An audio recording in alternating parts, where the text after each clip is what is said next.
ngồi nghe tiếng tất in mình chưa về đây là gia đình nghề cả lâu lê ngang bia thoát tiếng kinh làm tư sinh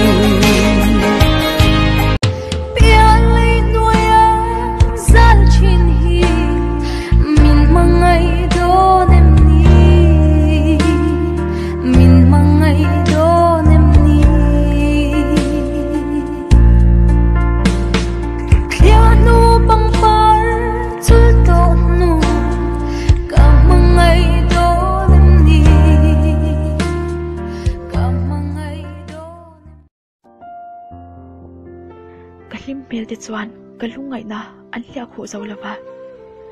bon lama kalim noi re ti chuan chhungela ka chap thom an khu bo so si lo ma se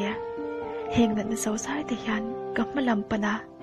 ka ke pen te ro an ti ding ngai lawang mi chak tak ka ni bik lova bedon na ero ka chian ani ngai lawang ngai tu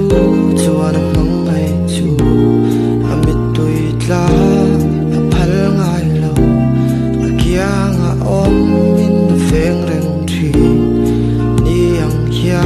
nin eng reng thi thim noya po en tlang ya tha ngai lo